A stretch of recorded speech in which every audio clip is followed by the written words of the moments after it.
नमस्कार। आज हम बात कर रहे हैं ध्रुव राठी के बारे में। यूट्यूब पर तो खैर काफी पॉपुलर है वो। हाँ, बिल्कुल एक जाना पहचाना नाम है। और उनके कंटेंट पर काफी चर्चा भी होती है। सही। हमारे पास ना उनके सफर और असर पर एक लेख के कुछ हिस्से हैं, तो सोचा इसी के जरिए उनकी कहानी समझी जाए। हाँ, मतलब उनके काम करने का तरीका, जो आरोप लगते हैं उन पर, वो सब। हाँ हाँ, वही सब। तो कहानी शुरू होती है एक ऐसे लड़के से जो गया तो था इंजीनियरिंग पढ़ने जर्मनी, हम्म। और फिर वहां से भारतीय राजनीति और समाज पर कमेंट्री करने लगा। बिल्कुल।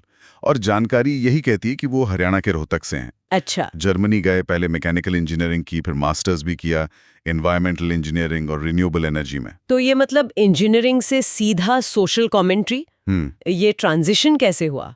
यूट्यूब चैनल तो शायद पहले से था, है ना? हाँ, चैनल तो 2014 का है, लेकिन जो लेख में पता चलता है वो ये कि शुरू में वीडियोस ट्रैवल और टेक पर थे। ओके। असली मोड़ आया 2016 में, तब उन्होंने पॉलिटिकल सोशल इश्यूज पर बोलना शुरू किया। अच्छा, तो वो था टर्निंग पॉइंट। हाँ, लगता तो यही है। वहीं से उनकी एक अलग पहचान बननी शुरू हुई। और उनके वीडियो बनाने का जो तरीका है वो काफी सीधा बताया गया है, मतलब फैक्ट्स, डेटा, आंकड़े, इन सब पर आधारित। सही कहा। वो जैसे खुद रिसर्च करके मुश्किल चीजों को आसान भाषा में समझाने की कोशिश करते हैं। और लेख भी यही मानता है कि ये जो सीधापन है और जो रिसर्च वाला अप्रोच है, यही उनकी पॉपुलैरिटी का एक बड़ा कारण है। लेकिन फिर यहीं पर वो विवाद वाली बात भी आ जाती है ना? बिल्कुल। इसी अंदाज की वजह से उन पर आरोप भी लगते हैं। किस तरह के आरोप? कि वो एक तरफा हैं, बायस्ड हैं, कोई खास एजेंडा चला रहे हैं। लेख में जैसे सरकार का आलोचक या वामपंथी प्रचारक जैसे शब्द इस्तेमाल हुए उनके लिए। अच्छा, तो ये एक तरह का विरोधाभास दिखता है। एक तरफ तो वो कह रहे हैं कि फैक्ट्स पर बात करते हैं, हाँ, दूसरी तरफ उन पर पक्षपात के आरोप लग रहे हैं। इस पर उनका क्या कहना है? क्या लेख में कुछ है इस बारे में? हाँ, लेख में ये मेंशन है कि ध्रुव राठी का स्टैंड हमेशा यही रहा है कि वो सिर्फ तथ्यों और मतलब तर्क के आधार पर ही बात करते हैं। ओके।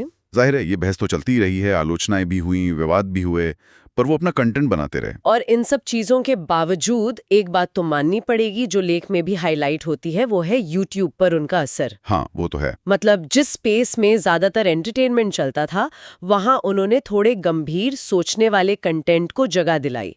आज उनके सब्सक्राइबर्स कितने हैं? 15 मिलियन से ज्यादा। हाँ, 15 मिलियन प्लस, ये नंबर काफी बड़ा है, इसमें कोई शक नहीं। बिल्कुल। और वो सिर्फ यूट्यूब वीडियो तक ही सीमित नहीं रहे, अब उन्होंने अपना दायरा काफी बढ़ाया है। अच्छा। जैसे लेख कहता है कि जैसे किसान आंदोलन से लेकर इंटरनेशनल पॉलिटिक्स, प्रदूषण, कई तरह के विषय कवर किए उन्होंने। और अब तो वो पॉडकास्ट भी कर रहे हैं, इंस्टाग्राम रील्स बनाते हैं, इंटरव्यू भी करते हैं। तो काफी डाइवर्सिफाई कर लिया है उन्होंने। हाँ, अपनी बात अलग अलग तरीकों से रख रहे हैं। तो कुल मिलाकर अगर देखें तो लेख हमें एक दिलचस्प सवाल के साथ छोड़ता है। क्या? कि ध्रुव राठी आखिर हैं कौन?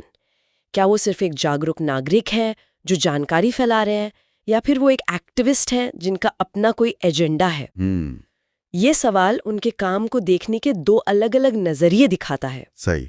और लेख का जो निष्कर्ष है वो भी कुछ इसी तरह का है कि आप उन्हें किसी भी कैटेगरी में रखें, ये तो मानना पड़ेगा कि उन्होंने भारत में लोगों को सोचने और सवाल पूछने के लिए कहीं ना कहीं उकसाया है, प्रेरित किया है। हाँ, प्रेरित किया है। हाँ। मतलब बहस और डिस्कशन का जो कल्चर है उसको शायद थोड़ी मजबूती दी है। तो आखिर में ये सवाल शायद हमारे सुनने वालों के लिए भी बनता है कि आज के इस दौर में जब सोशल मीडिया पर इतनी आवाजें हैं जो पब्लिक ओपिनियन बना सकती हैं, तब कितना जरूरी हो जाता है कि हम खुद जानकारी को परखें। बिल्कुल, फैक्ट चेक करें, हर पहलू को समझें। ये जिम्मेदारी तो बढ़ी जाती है।